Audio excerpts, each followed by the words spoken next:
안녕하세요. 실전부동산 고고 안신혜입니다. 대출을 조이니까 강남 아파트 경매시장에 찬바람이 불고 있다고 합니다. 물건이 나오면 수십 명이 몰렸던 것과는 대조적으로 사실상 대출 규제로 현금 여윳돈이 없으면 투자하기가 어려워지다 보니까 인기가 시들해졌다고 합니다.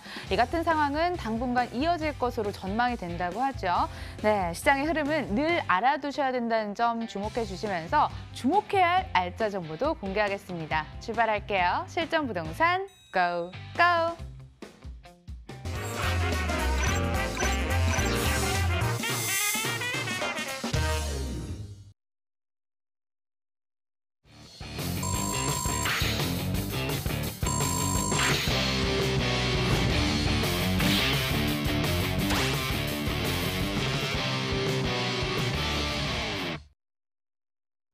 실전부동산 투자 월요일은 한승혁 원장과 함께 해보겠습니다. 어서 오세요. 안녕하세요. 시장 상황에 맞는 맞춤 정보 제시해드리겠습니다. 궁금하신 사항은 언제든지 연락 주시면 되고요. 02077-6358번으로 전화 주셔서 해결해보세요. 자, 가장 먼저 이 부동산 시장에서 짚고 넘어가야 할 알짜 정보부터 제시해드리는 시간인데요. 오늘 어떤 주제 들고 오셨나요? 네. 오늘 말씀드릴 주제는요. 2015년부터 최근까지의 종합주택 매매 가격 지수에 대해서 비교를 좀 하고자 준비를 하였습니다. 그런데 여기에서의 출발점은요. 바로 호기심이었습니다. 어떤 호기심이었냐면요. 최근에 이제 매스컴 통해서 많은 자료를 접하실 거예요. 변동성이 0.02% 변동성이 있더라. 또 어디서는 요즘 마이너스 쪽으로도 변동성이 있더라. 근데 과연 이게 과거랑 비교했을 때 현재가 얼마만큼의 그래프에서의 변동성의 차이가 있을까? 거기서 또 호기심에 출발했어요. 그런데 여기서 이제 주목하실 부분은 이 본 내용 들어가기 전에 두 가지로 나눌 수가 있습니다. 제가 다시 한번 누를게요. 예. 늘 방송을 해도 이런 데서 실수가 생기네요. 예, 양해 부탁드리고요. 일단 두 가지로 출발할 수가 있어요. 첫 번째, 내 주택만 갖고 계신 분들이 있어요. 그분들은 내가 자연스럽게 주변의 가격이 오르고 내 거 가격이 오르면서 반응이 어떨까요? 예. 올랐대, 오른 것 같아 라고 하십니다. 대부분의 반응이 1주택이신 분들은요. 그런데 1주택 외에 내가 한 채라도 더 플러스로 갖고 계신 분 있잖아요. 이 한 채라도 더. 이분들은 어떤 반응인 줄 아세요? 이러세요. 이게 뭐냐? 안 가르쳐 주는 거예요. 티도 안 내는 겁니다. 그런데 오늘의 주제는 바로 이분들이 아니라 플러스 하나를 갖고 계신 분이 아니라 바로 1주택 이분들에 대해서 제가 더 한 번 더 부동산을 투자를 해야 되는 이유에 대해서 간략하게 설명을 드리고자 합니다. 자, 본 내용으로 이제 들어가도록 하겠습니다. 일단 좌측에 2015년, 그다음 밑에 16년, 위에 17년, 밑에 18년. 예, 이렇게. 지금 총 올해까지 4개년도입니다. 4개년도인데 시즌도 보세요. 일부러 제가 가을에서 봄, 다 가을에서 봄 시즌이에요. 예, 가을에서 봄 시즌인데 일단 15년의 변동성을 좀 볼까요? 어떻습니까? 지금 여기에 안 나왔는데 일단은 이게 서울의 평균가고요. 그다음에 뭐 강남 3구에 대해서 지금 평균가를 좀 내봤어요. 지금 오히려 15년이 볼까요? 이게 뭐야? 15년에 재개발 투자하신 분들, 소액 투자하신 분들 지금 가격이 굉장히 올랐다고 했는데 보세요. 거의 평행선입니다. 이게 왜 이러지? 이게요. 전체를 보시라는 거예요. 한 해 전체를. 요 짤막하게 한 뭐 1사분기라든지 아니면 한두 달 간격을 보신다면은 여기서 변동성을 확대해서 본다면은 좀 이렇게 크게 상승할 수가 있는데 한 해 크게 보니까 어때요? 올랐다고 했는데 그 시즌 15년에 보니까 거의 평행을 유지해요. 밑에 16년도 볼까요? 야, 16년도 웬일이세요? 오히려 초기, 그러니까 16년 10월경에 말경에는 가격이 올랐다가 봄 시즌 오면서는 또 평행입니다. 예. 16년에도 분명히 내가 지금 가격이 올랐는데 그렇죠. 이때 투자하신 분들이 이때 가격이 올랐으면 그게 부동산입니까? 주식이죠. 부동산은 크잖아요. 그러니까 장기로 보셔야 되는 거예요. 이제 17년으로 갈까요? 17년입니다. 또 같은 시즌이에요. 10월부터 봄 시장. 자, 볼까요? 야, 10월에 어떠세요? 예. 기가 막히죠? 예, 올라갑니다. 그런데 이때 이 구간 때문에 요즘 변동성이 별로 없나 봐, 가격도 안 오르나 봐 해서 이때 투자를 안 하셨던 분들은 아쉽죠. 근데 이때다 해서 투자하신 분들은 어떻습니까? 이거 기분 좋아라. 그게 바로 한 개 정도 투자를 한 주택, 부동산을 보유하신 분들. 밑에 볼까요? 이제 최근입니다. 예, 9월, 10월. 좀 보시면 어때요? 약간 상승하고 있죠. 평행선보다 약간 상승하고 있죠. 17년과 비교할 게 아니라 자 볼까요? 15년과 16년에 비교했을 때 어떠세요? 오히려 더 나아요. 더 나아요. 이 그래프 곡선의 기울기가. 그런데 지금 여기만 잘라서 확대하면은 최근에 매스컴에 나오는 대로 뭐 변동성이 뭐 0.02% 상승률이 이거밖에 안 되더라. 또 어느 매스컴에서는 또 마이너스 뭐 0.02. 세상에 10억짜리, 5억짜리가 0.02에서 마이너스 되는 게 이게 내려가는 겁니까? 아닙니다. 해봤자 이게 얼마 될까요? 2천만 원도 아니고 10억에 0.2%면은 얼마죠? 한 뭐 2천만 원 되나요? 예, 한 2억? 2%가 2천이고 뭐 어쨌거나 하여튼 몇백만 원도 안 되는 거예요. 변동성이. 이런 걸 가지고 민감해하지 마시고요. 이렇게 크게 기간을 보시고 투자하시는 게 부동산이고요. 그래서 1주택 이상 투자하시는 분들은 반응이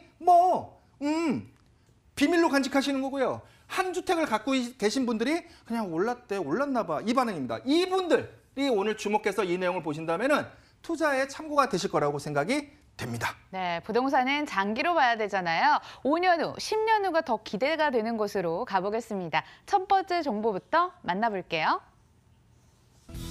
서울시 영등포구 당산동 도시형 생활주택 기다리고 있습니다. 위치는 2호선과 5호선이 지나가는 영등포구청역에서 도보로 2분 거리, 2018년 11월 준공 예정으로 7층 건물 내 6층에 방 2개, 거실, 주방, 욕실, 발코니로 구성됐습니다. 교통 편리성으로 중무장한 곳입니다. 주변에 생활 편리시설도 많아서 사시기에 편리하다 이런 얘기도 많이 들려오던데요. 원장님, 입지 여건 개발 호재 우리 함께 살펴볼까요? 네, 지금 설명드릴 곳은 이제 영등포 구청역에서 출발하는 바로 영등포 한가운데 있는 물건에 대해서 말씀을 드리도록 하겠습니다.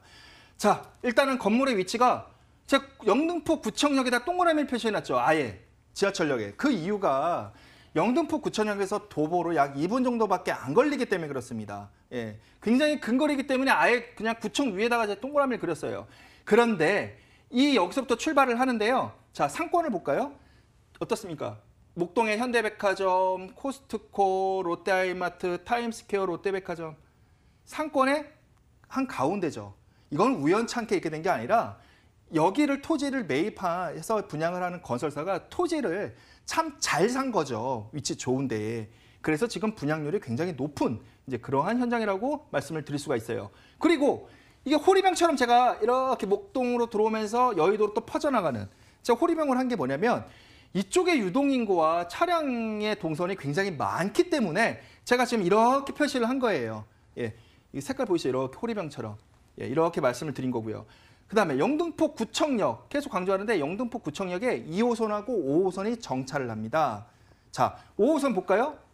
여의도역 쭉 가면서 목동 현대백화점, 예, 오목교역. 5호선이에요. 예, 보이시죠? 이 화살표. 그다음에 2호선도 정차한다고 했죠. 밑으로는 신림, 위로는 어떻게 해요? 바로 합정역, 홍대입니다. 예. 바로 위에는 당산역이 있고요. 이렇게 한가운데에 이렇게 호리병처럼 막 유동인구와 차량 동선이 겹치고, 그러니까 강남으로 비교한다면, 강남하면 이제 여러분 비교하면 잘 이해되시잖아요. 강남으로 비교한다면은 대략 강남역에서 신사역 아니면은 양재역.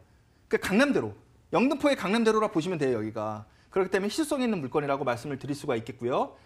다음 페이지 또 개발 호재로 넘어가도록 하겠습니다. 자, 첫 번째. 2030 서울 플랜 지겹도록 들으셨잖아요. 그러면 2030 서울 플랜이 만약에 서울시장께서 임기 말년에 스타트를 한다면 왜? 취하 취소는 안 하셨어요. 보류입니다. 우리는 이런 단어 하나를 투자하신 분들은 예민하게 받아들이시잖아요. 그런데 이 건물의 위치가 2030 서울 영등포 여의도 도심 바로 안에 들어가 있습니다. 개발이 된다면은 외곽이 먼저 가격이 오를까요? 이 내부가 가격이 오를까요? 내부가 가격이 오르죠. 그러면서 영등포에 제일 활성화된 상권도 활성화되고 교통도 활성화된 영등포 구청이 더 가격이 오를 것으로 예상이 되는 부분입니다. 우측으로 넘어갈까요? 자, 여기서부터는 굉장히 많아요. 호재가. 자, 볼까요? 일단 건물의 위치 이렇게 해서 영등포 구청 한가운데 위에다 해놨잖아요.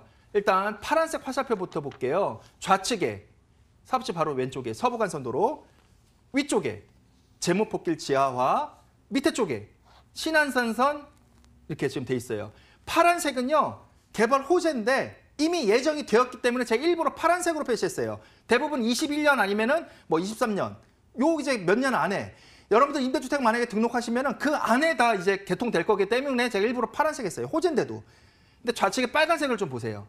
예, 이렇게. 또 왼쪽에 목동 스마트, 이게 뭐냐면 2030 서울 플랜에서는 목동을 재건축을 단지별로가 아니라 스마트 시티로 상징적으로 묶어서 하겠다. 이게 2030 서울 플랜에 나와 있는 내용이고, 우측은 국제 금융 중심 특화 도심 계획으로 해서 아예 또 우측에 있어요.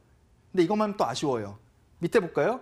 GTX B 노선 영등포역에 정차 예정이잖아요. 이게 지금 예비 타당성으로 해서 예정으로 되어 있습니다. 호재에 다 둘러싸여 있는 바로 한가운데, 호재가 없더라도 아까 전패 이제 입지 설명할 때 호리병처럼 이쪽에 굉장히 유동인구가 집중되는 곳이라고 말씀드렸는데, 이런 것들이 더 생겨보세요. 어떨까요? 더 인구가 유입되고 더 폭발적으로 늘어나고, 그런데 토지가 굉장히 거래가 안 돼요. 귀해요. 토지 주민들이 안 팔아서. 그렇게 된다면 앞으로 더 시세 차이가 더 확대될 것으로 예상이 됩니다. 몰이 많네요. 이런 건 사시면서 더 이렇게 체감이 되잖아요. 슬리퍼 신고 다녀도 될 만한 슬리퍼 상권이 주변에 풍부한 곳이었습니다. 자, 이어서 건물 특징도 한번 체크해 보겠습니다. 네, 이런 곳은 토지가 크게 확보를 못해요, 건설사에서. 그래서 아쉽게도 한계동입니다. 그리고 영등포 구청역 아까 말씀드렸잖아요. 2호선, 5호선이 정차하는 이 영등포 구청에서 도보 약 2분 정도 거리에 있습니다. 그리고 코스트코가 바로 인근에 있어요. 제가 현장 오시면 말씀을 드려요. 저기가 코스트코입니다. 이렇게 말씀을 드리거든요. 예, 그렇게 말씀을 또 드리니까 오시면 되고요. 투룸입니다. 투룸이고. 그다음에 뭐 이제는 옵션 가지고 이제 얘기를 안 드릴게요. 예. 그다음에 뭐 기본적인 주차장. 여기 주차장의 큰 특징이 기계식 주차도 아니고요. 지하 주차도 아니에요. 아예 1층에 전체 주차장을 다 했어요. 일반 다세대 주택은 다 1층에 주차장을 하잖아요. 근데 여기는 도시형 생활주택인데도 1층으로 다 주차장을 다 설치를 했습니다. 큰 장점이 되겠고요. 내부 실제 인테리어 사진입니다. 앞에 뻥 뚫렸죠? 예, 투룸입니다. 근데 이 거실폭을 보세요. 자, 분양가입니다. 궁금하셨죠? 3억 3천만 원이 되겠습니다. 밑에 볼까요? 전세 예상금이 2억 9천만 원이에요. 그러면 이거 빼기 이거 하면은 바로 예상 그 소액 투자 금액이 바로 4천만 원이 예상이 됩니다. 황금 라인을 끼고 있고 직주 근접이 탁월한 당산동에서 이야기 들어봤고요. 자세한 정보 화면으로 정리해 보겠습니다.